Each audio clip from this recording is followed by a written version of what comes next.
Harmony 6 station spun lazily around its neutral moon, like the galaxy's most expensive piece of diplomatic jewelry. The Interspecies Learning Institute, because, apparently, Academy sounded too militaristic for the peace-loving bureaucrats who funded it, was a gleaming testament to the galaxy's ability to overthink absolutely everything. Before we begin, YouTube shows me that 93% of you haven't subscribed yet. Subscribing is free, it really supports our community, and I'd love for you to be part of it. Also, drop a comment and let me know where you're watching from. Its corridors hummed with the voices of dozens of species, all trying very hard not to accidentally declare war on each other through improper greeting rituals. It was the kind of place where cultural sensitivity workshops were mandatory, where every bathroom had to accommodate at least 15 different biological configurations, and where the cafeteria's menu read like a xenobiologist's fever dream. Commander Kai stood at the front of Classroom Delta 9, watching his students settle into their specially designed seats with the kind of patient amusement that came from spending 6 months teaching young aliens how not to panic during a crisis.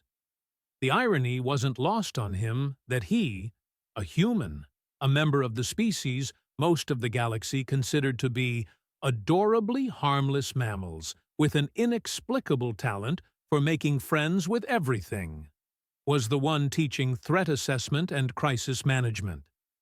The classroom itself was a marvel of engineering paranoia. Reinforced walls that could withstand a direct hit from a plasma cannon, emergency containment fields built into every surface, and in the corner, the pièce de résistance, the specimen vault, a collection of transparent aluminum cages housing some of the galaxy's most fascinating and terrifying predators, all safely contained for educational purposes. Or so the safety manual claimed. "Good morning, class," Kai said, his voice carrying that particular tone of authority that had been honed by commanding soldiers in situations where please and thank you were luxuries nobody could afford. I trust everyone completed their assigned reading on psychological warfare techniques. Ilex, the crystalline Chardani in the front row, shifted through a spectrum of colors that roughly translated to, "Yes, but I had nightmares about it."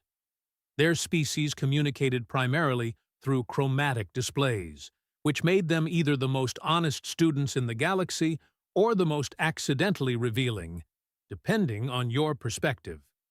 Gorvek, all 3 meters of hulking Threnody muscle and surprisingly gentle disposition, raised one massive hand. His tusks gleamed as he spoke in that rumbling bass voice that made the floor vibrate.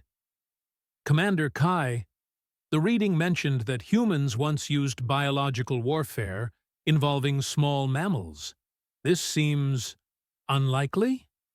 Neela rippled with amusement, her 6 arms gracefully adjusting her position in the water-filled section of her desk. The Mercathai had a habit of finding human military history hilarious, probably because their own species had achieved peace through the simple expedient of making their homeworld so unpleasant that nobody wanted to invade it. "I believe they mean domesticated animals, Gorvek. The humans apparently convinced other species to fight alongside them." "Convinced is such a strong word," Kai said with a slight smile. "We prefer to think of it as mutually beneficial partnership agreements." He gestured toward the specimen vault, which brings us to today's lesson. We'll be examining predator psychology using our resident void stalker. The temperature in the room seemed to drop by several degrees.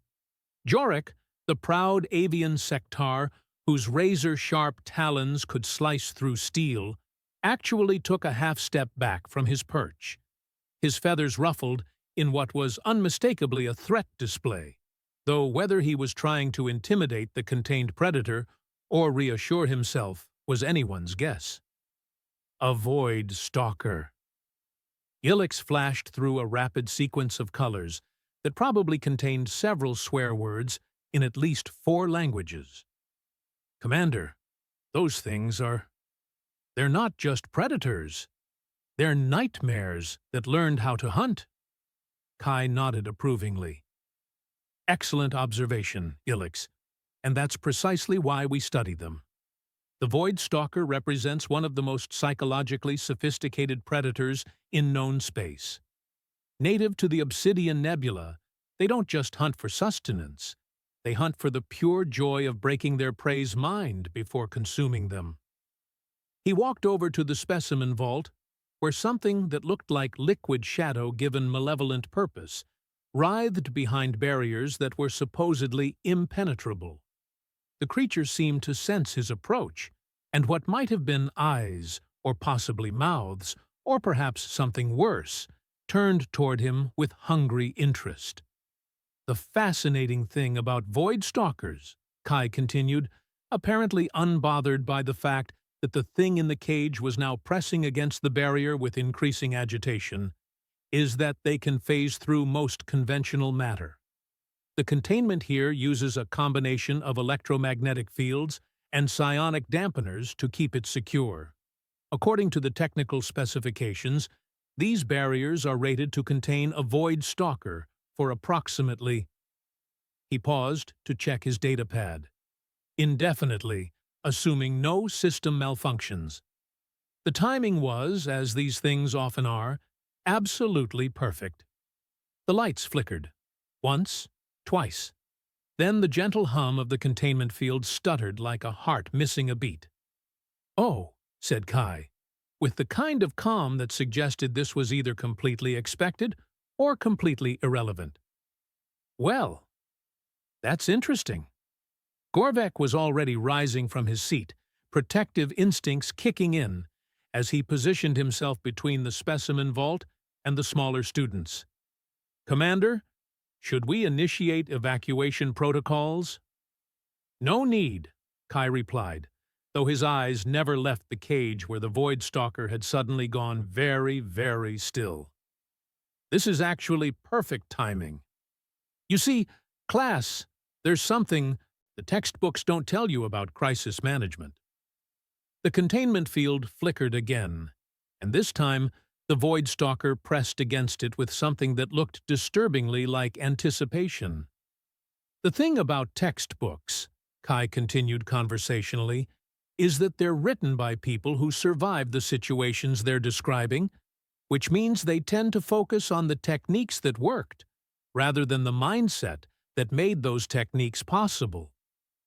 Neela's skin had gone pale, which in Americathai meant she was either terrified or about to molt. "Commander Kai, perhaps we could continue this discussion from the hallway?" "Oh, I don't think that's going to be possible," Kai said, just as every alarm in the room began screaming at once. The containment field died with a sound like reality tearing. And the Void Stalker smiled. At least, that's what it looked like it was doing. With a creature made of living shadow and malevolent hunger, expressions were somewhat open to interpretation. But there was definitely an aura of smug satisfaction radiating from the thing as it began to ooze out of its shattered prison.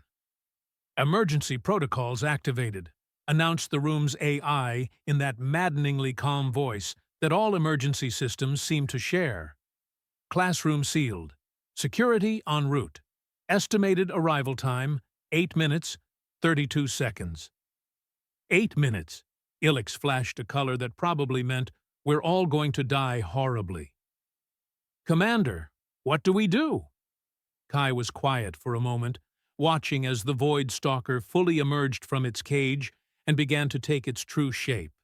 Something that hurt to look at directly, and made several students instinctively close their eyes. When he finally spoke, his voice carried a note of something that might have been amusement. "Well, class," he said, "I suppose we're about to have a practical demonstration." The Void Stalker had been imprisoned for 3 standard years, and it had spent every single moment of that time thinking about what it would do when it finally got free. Now, as it stretched its not-quite-corporeal form in the sudden absence of electromagnetic restraint, it was discovering that freedom felt exactly as delicious as anticipated.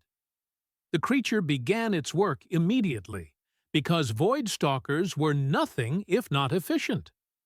It reached into the minds of the 5 life forms in the room, 4 delightfully terror-prone aliens, and 1 curious anomaly that it would deal with momentarily, and began crafting personalized nightmares from the raw material of their deepest fears. Ilex was the easiest target. The crystalline Chardani flashed through a rainbow of panic as their worst memory materialized in the corner of the room. The day their home cluster had shattered, family members falling into the void like broken glass, while Ilex watched helplessly.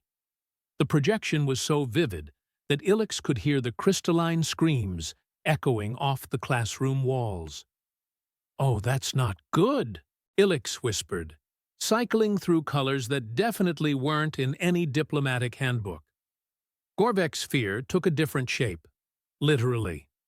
The gentle giant was suddenly facing a twisted version of himself, a Threnody consumed by the berserker rage that his species had spent millennia learning to control. The phantom Gorvek snarled and charged, tusks gleaming with imaginary blood, while the real Gorvek stumbled backward in horror. Neela found herself drowning in air, her gills burning as the water from her specialized desk suddenly turned to acid in her nightmare.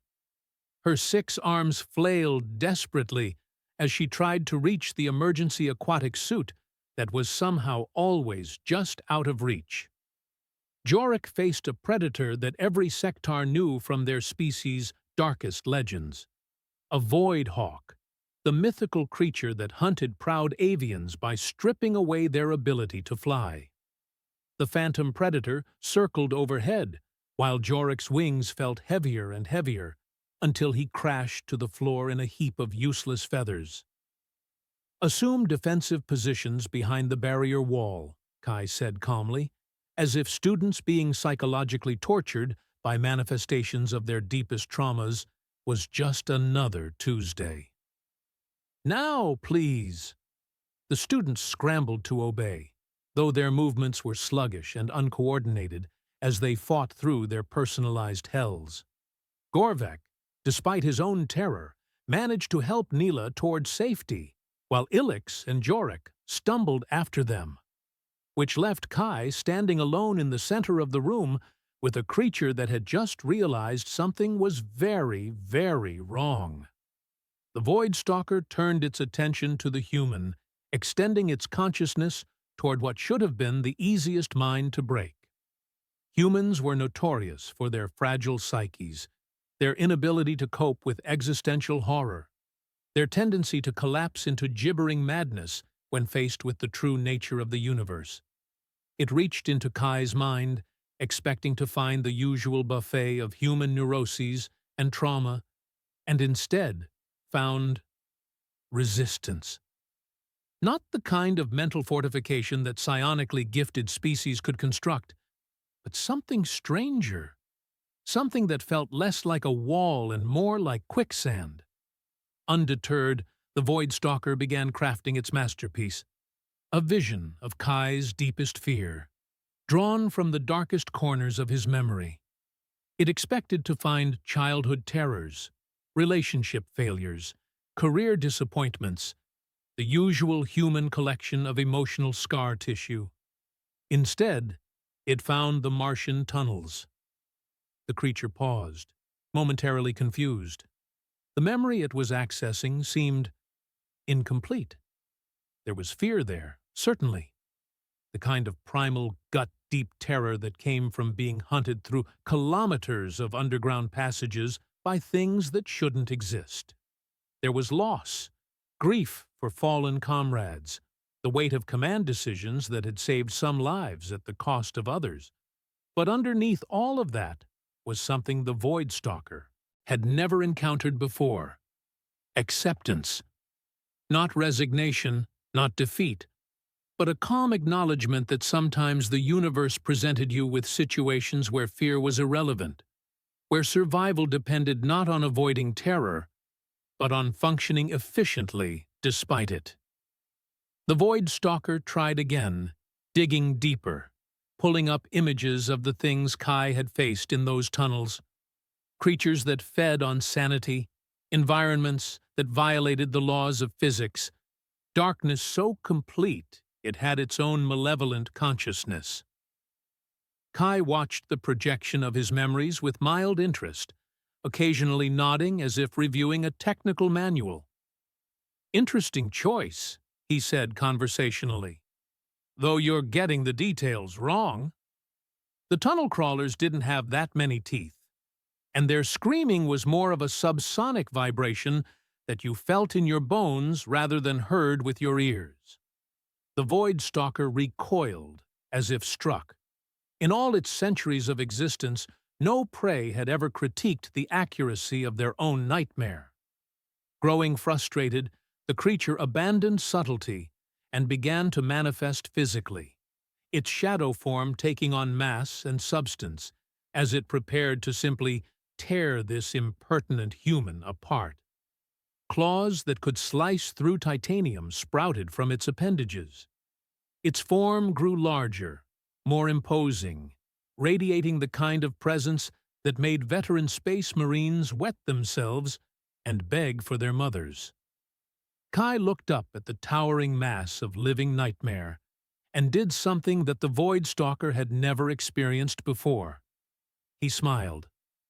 "Class, I want you to pay attention to what happens next," Kai called over his shoulder, never taking his eyes off the creature. "This is going to be educational." And then, with the kind of calm deliberation that suggested he had all the time in the world, Commander Kai began to walk toward the Void Stalker. Behind the barrier wall, 4 alien students watched in complete silence as their soft, harmless human instructor started what could only be described as the most polite advance on a cosmic horror that any of them had ever witnessed. The Void Stalker, for the first time in its very long existence, took a step backward. "You see, class," Kai continued, his voice carrying easily across the room despite the fact that he was now within striking distance of claws that could cut through battle armor like paper. "The thing about apex predators is that they're only apex until they meet something higher up the food chain." The creature lashed out with one massive claw, moving fast enough to blur. Kai stepped aside with economical precision, not hurried, not desperate, just efficient.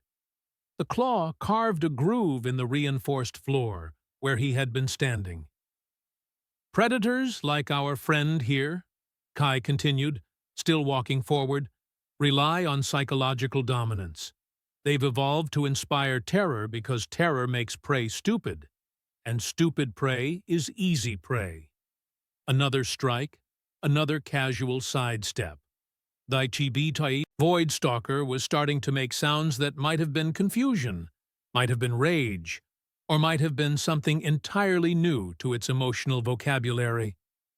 "The problem," Kai said, and his voice had taken on an edge that made all 4 students suddenly remember that their instructor had a military title for reasons that had nothing to do with teaching, "is that you've just tried to terrorize a species that spent millennia turning the most dangerous predators on their planet into household pets."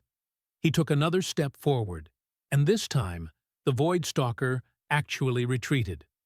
The retreat lasted exactly 1 step before the Void Stalker's pride reasserted itself. After all, it was a creature that had terrorized entire star systems, that had driven civilizations to madness with nothing more than its presence. It was not about to be intimidated by a single representative of the galaxy's most notoriously harmless species. The creature gathered itself, drawing on reserves of cosmic malevolence that had been building for eons, and unleashed everything it had. Not just fear, pure, concentrated existential dread.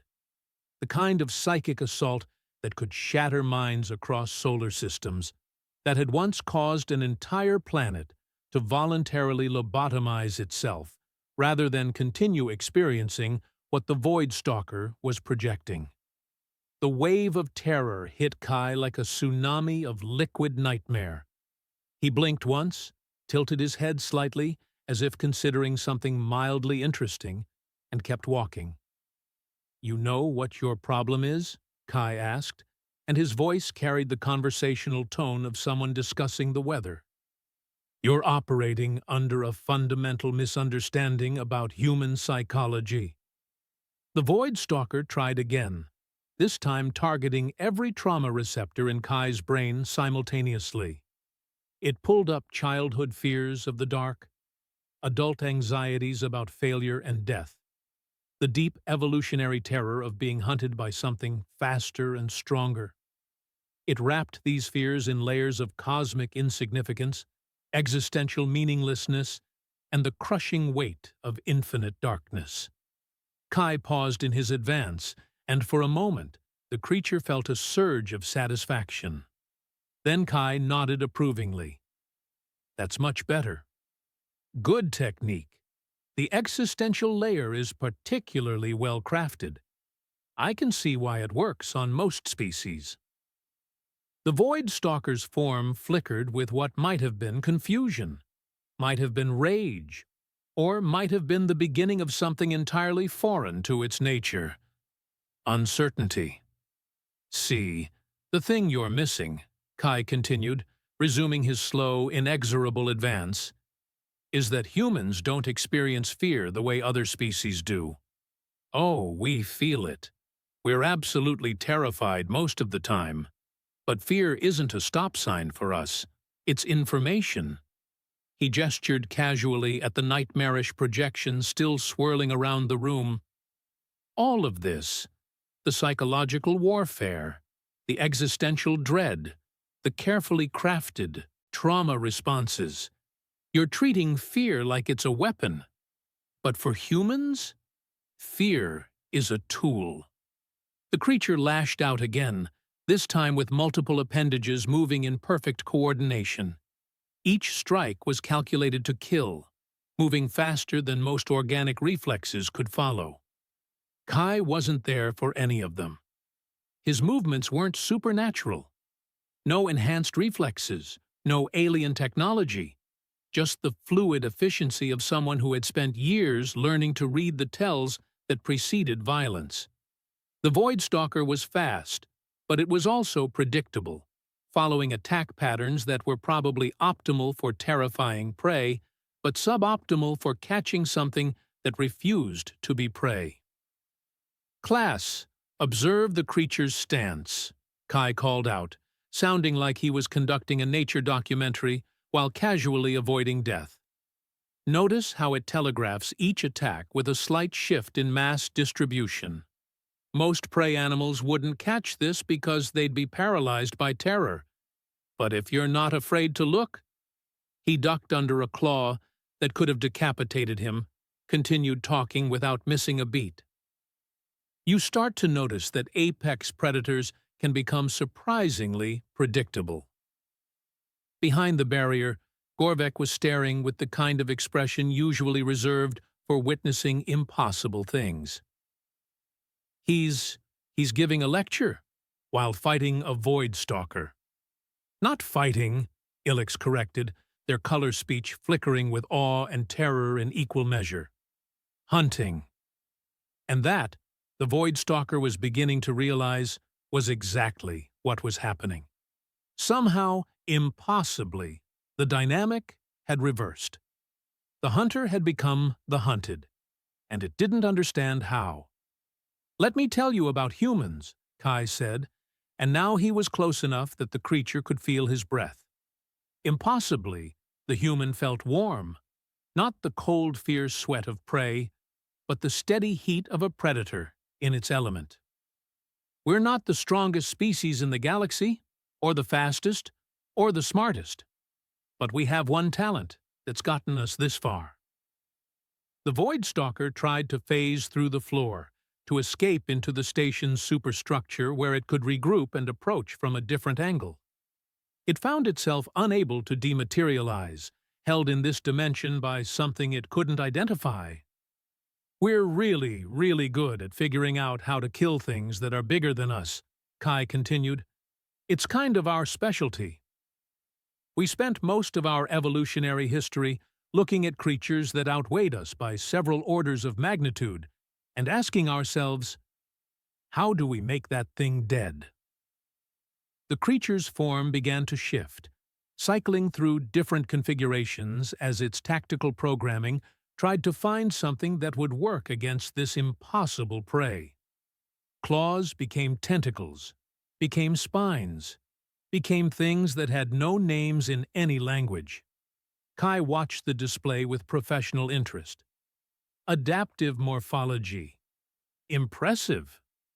But you're making the same mistake that saber-toothed tigers made, and cave bears, and probably a few alien species whose names I can't pronounce. You're assuming that being scary is the same thing as being dangerous. He reached out with one hand, slowly, deliberately, and touched the creature's nearest appendage. The void stalker recoiled as if burned, because the contact carried something that violated everything it understood about the natural order. There was no fear in the touch, no surrender or worship or even respect. Just evaluation, the kind of clinical assessment that a butcher might give a side of meat. "Here's what you don't understand about humans," Kai said, and his voice had dropped to something quieter, something that carried the weight of 10,000 years of human history. Every other species in the galaxy learned to fear the dark, because that's where the predators lived. Humans learned to fear the dark, because that's where we kept our predators.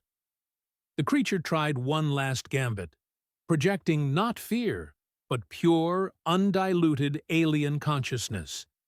The kind of mind-to-mind contact that had driven entire civilizations mad simply by showing them what intelligence looked like when it evolved in the space between stars. Kai absorbed the contact, processed it, and smiled. "Oh, that's fascinating," he said with genuine enthusiasm. "Your species evolved in a quantum foam environment, didn't you? That's why you can phase through normal matter. You're not entirely anchored to this dimensional framework. And the fear-feeding isn't just psychological. You're actually metabolizing the neurochemical cascades that terror produces." The Void Stalker, for the first time in its centuries of existence, experienced something that it had never felt before and didn't have a name for. If it had been human, it might have recognized the emotion as embarrassment. Its grand revelation of cosmic consciousness had been met not with madness, but with scientific curiosity. "The problem is," Kai continued, reaching out to touch the creature again, and this time it didn't pull away. "You've been feeding on species that experience fear as an end point. For humans, fear is a starting point. We get scared, and then we get curious about why we're scared, and then we figure out how to fix the problem."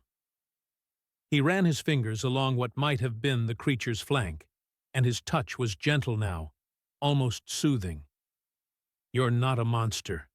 You're just another predator who hasn't learned that Earth's apex predator is the species that looked at every other apex predator on the planet and said, 'I think I'll keep that one as a pet.'" The Void Stalker's form began to shift again, but this time it wasn't tactical adaptation. It was something closer to confusion, to a fundamental questioning of everything it thought it knew about the universe. "Here's what's going to happen," Kai said, his voice carrying the quiet authority of someone who had given orders in situations where failure meant extinction. "You're going to calm down. You're going to stop trying to terrify my students, and you're going to lie down right here at my feet like a good predator." The creature's mass rippled with what might have been protest, might have been defiance. But its movements were slower now, less certain. Because the alternative, Kai continued, and now his voice carried something that the Void Stalker recognized finally, as the sound a real apex predator made when it was done playing with its food, is that I stop being polite and start being creative. And trust me, you don't want to see what humans can do when we're really trying to solve a problem. The Void Stalker looked into Kai's eyes, really looked, with senses that could perceive across multiple dimensions and analyze the quantum structure of consciousness itself, and saw something that made it understand, finally, why this species had earned their place among the stars. Behind those calm human eyes was 10,000 years of evolutionary pressure that had turned persistence hunters into the most successful predators their planet had ever produced. The same species that had domesticated wolves and tamed fire, and looked at the vast emptiness of space, and decided it was just another frontier to conquer. Slowly, gracefully, the Void Stalker began to settle toward the floor.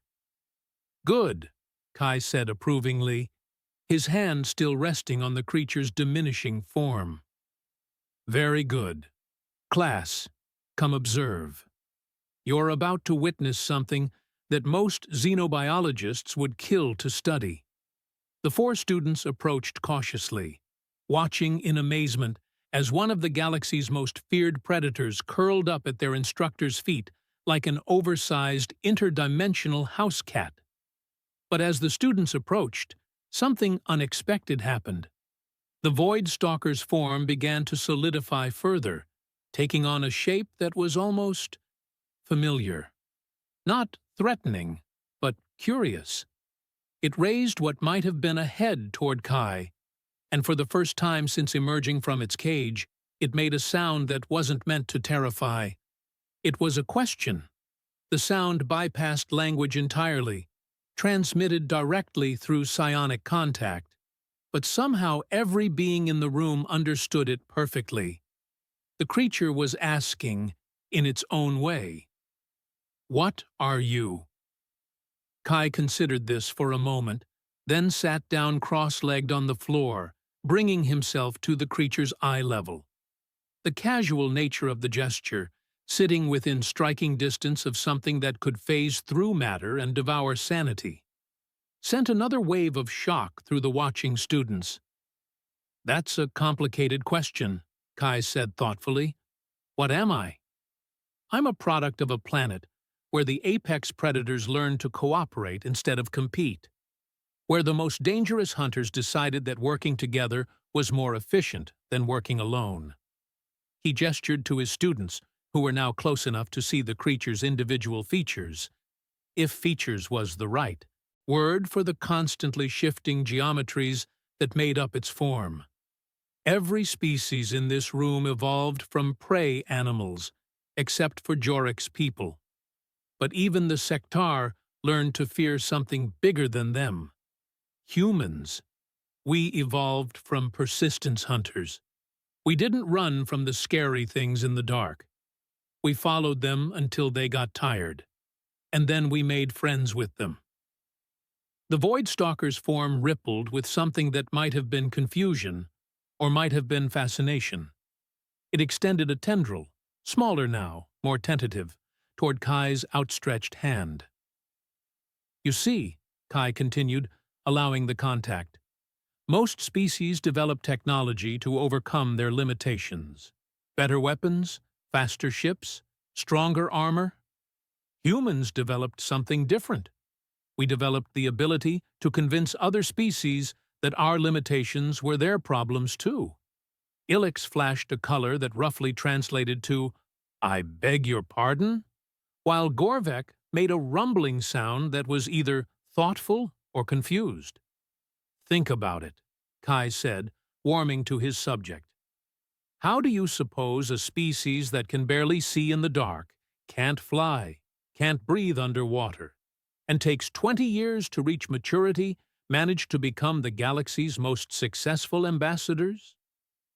Neela's 6 arms gestured in a pattern that meant elaborate please in Merkathai sign language. We convinced every other species that their survival depended on keeping us alive, Kai explained, with a grin that was equal parts pride and mischief. We made ourselves indispensable not through strength, but through usefulness. We became the species that everyone needed as allies because we were really, really good at solving other people's problems. The Void Stalker's tendril wrapped gently around Kai's finger, and the creature made another sound. Softer this time, almost contemplative.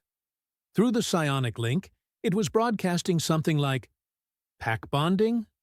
With prey species?" "Not prey," Kai corrected gently. "Partners. There's a difference. Prey runs away. Partners choose to stay." He looked up at his students. "Which brings us to the real lesson here. Class, what do you think just happened in this room?" Jorik was the first to speak, his voice carrying a note of awe. "You domesticated it? A Void Stalker?" "Not domesticated," Kai said, shaking his head. "Communicated with. There's a big difference. Domestication implies control, ownership. What we just established here is communication, understanding, mutual respect." He stood up slowly, the Void Stalker's tendril maintaining contact as he rose. The creature was operating on instinct: hunt, terrorize, feed. But underneath that programming is intelligence, curiosity, the ability to learn and adapt. It just needed to meet something that could match its psychological pressure with equal force. Gorvek's massive form shifted as he processed this. "But, Commander, the readings we have on Void Stalkers suggest they're purely predatory, incapable of higher reasoning."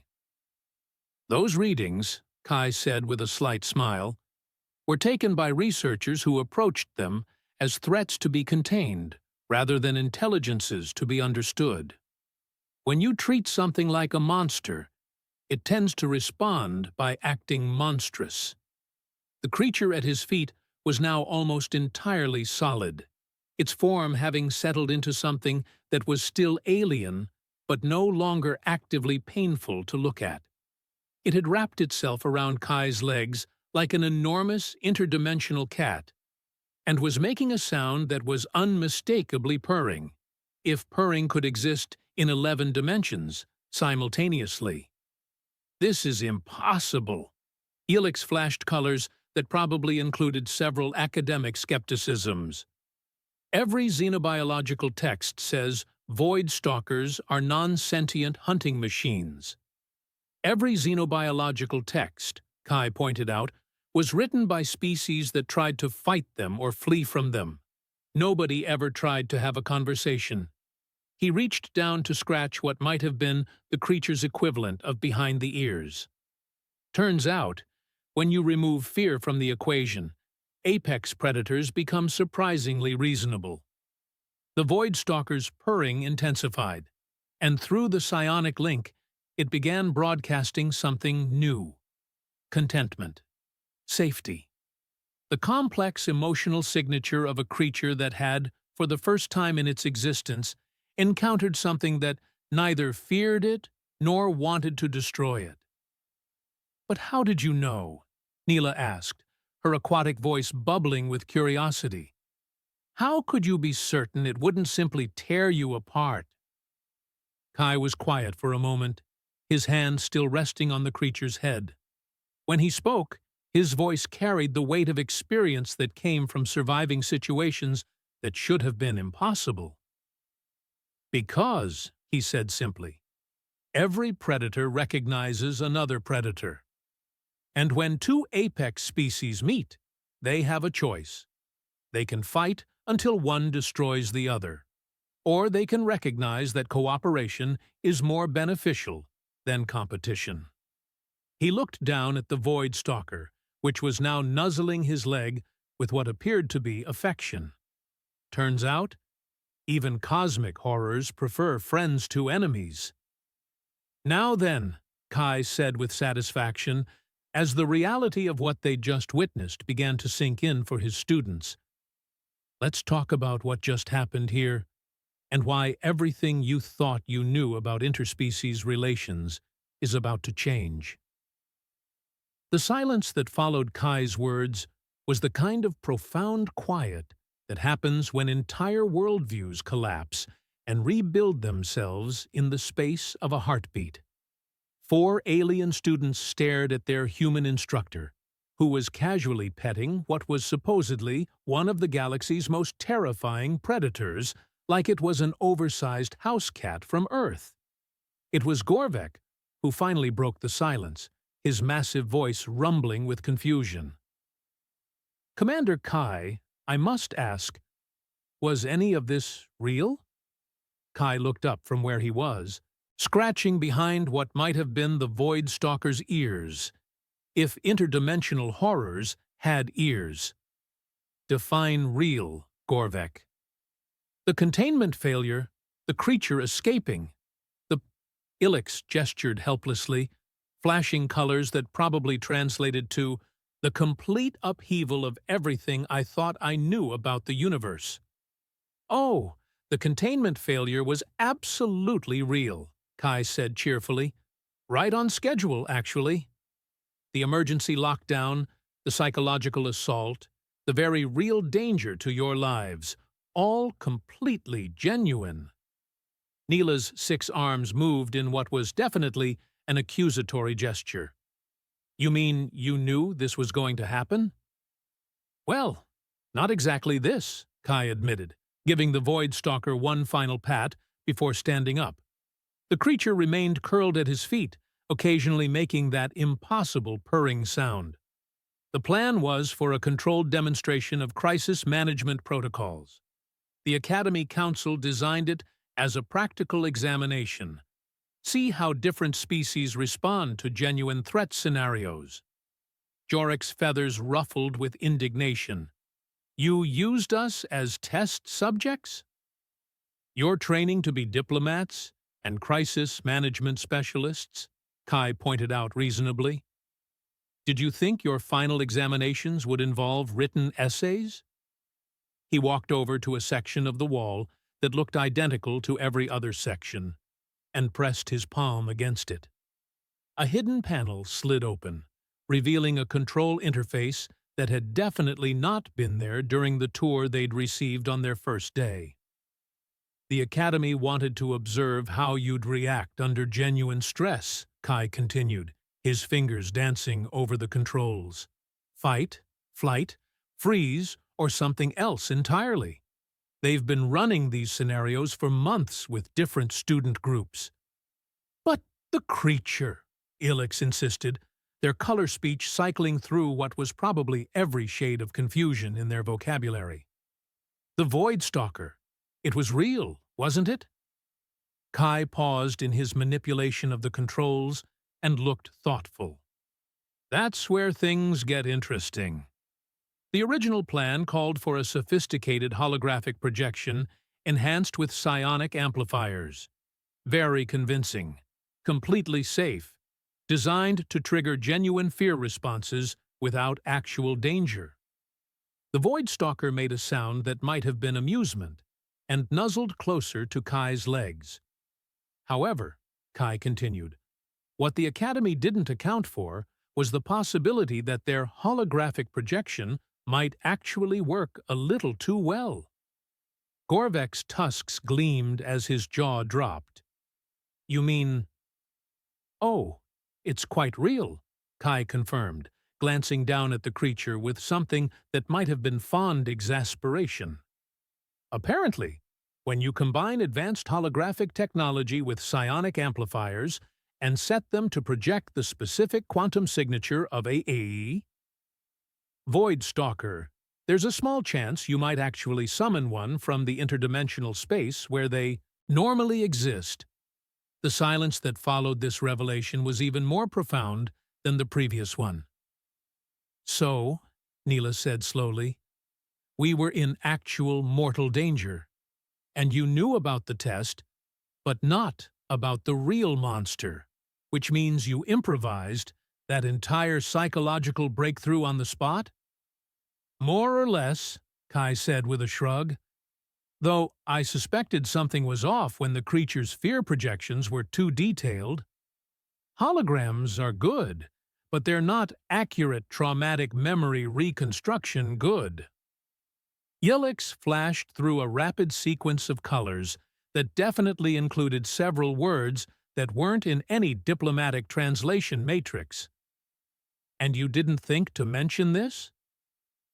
To be fair, Kai said, I was somewhat busy preventing a cosmic horror from psychologically traumatizing my students. Time management during crisis situations rarely allows for comprehensive briefings. Jorek spread his wings in what was unmistakably a gesture of disbelief. So what happens now? Do we report this? Do we call for backup?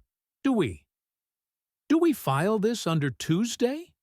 Kai suggested helpfully.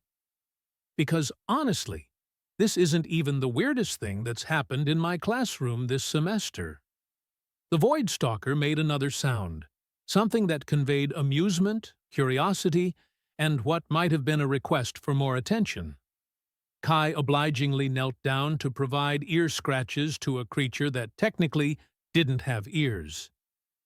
The Academy Council is going to be very interested in today's results, he continued conversationally. Not just because their safe training scenario accidentally summoned an actual interdimensional predator, but because of what we learned about interspecies communication. He gestured to the 4 students, who were slowly beginning to process the magnitude of what they'd just witnessed. You've just participated in the first successful diplomatic contact with a species that was previously considered to be non-sentient. That's the kind of breakthrough that reshapes galactic policy. But what about the creature?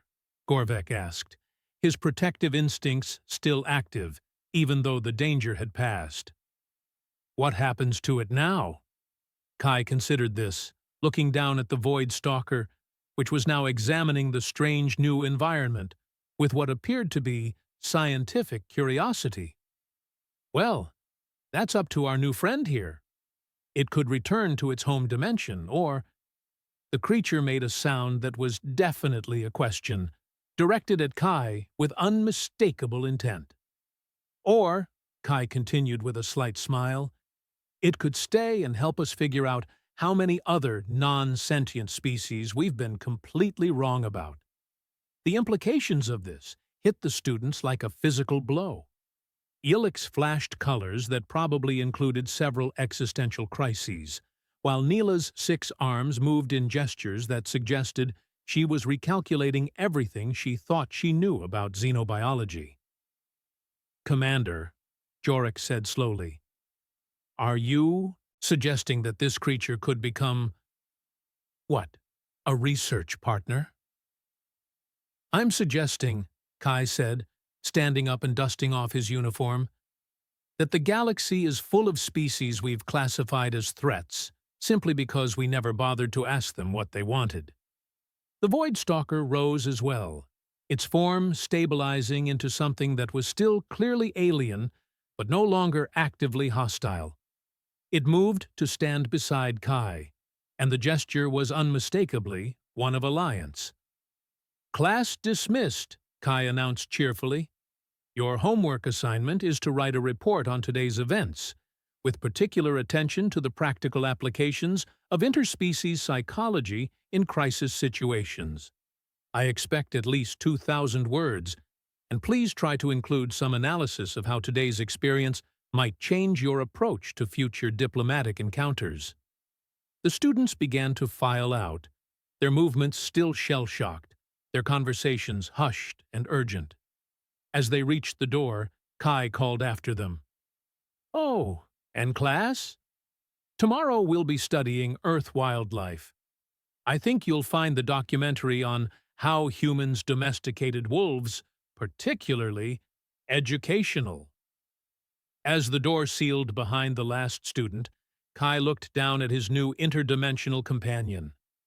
Well, that went better than expected. What do you say we go get some lunch? I'm curious to see how the cafeteria reacts to serving a cosmic horror. The Voidstalker's response was unmistakably enthusiastic, but as they headed toward the door, the Voidstalker paused, its form shifting into something that resembled curiosity. Through the psionic link it had maintained with Kai, it projected a complex question, one that carried layers of meaning about pack structures, territorial behavior, and the curious human concept of adoption. Kai stopped, considering the question with the same serious attention he'd given everything else about this remarkable day. You want to know if this makes you part of the crew? The creature's response was immediate and unmistakably affirmative. Well, Kai said thoughtfully, there are some practical considerations. You'll need to attend sensitivity training. Apparently, the Academy has very strict policies about accidentally traumatizing other students. And we'll need to work on your table manners if you're going to join us for meals.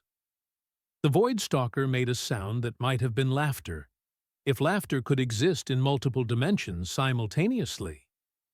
But yes, Kai continued, placing a hand on what might have been the creature's shoulder, I think that makes you part of the crew. Welcome to the strangest teaching assignment in the galaxy. As they walked down the corridor together, human instructor and cosmic horror, discussing lunch plans and class schedules like the most natural thing in the universe, other students and faculty members pressed themselves against the walls. Not in terror exactly, but in the kind of respectful wariness one showed when witnessing something that was clearly beyond normal understanding. You know, Kai said conversationally as they passed a group of wide-eyed administrators, I have a feeling tomorrow's lesson is going to be very well attended. And in the quiet of the empty classroom they'd left behind, if you knew how to listen, you could hear the sound of the galaxy's understanding of itself shifting, one impossible friendship at a time.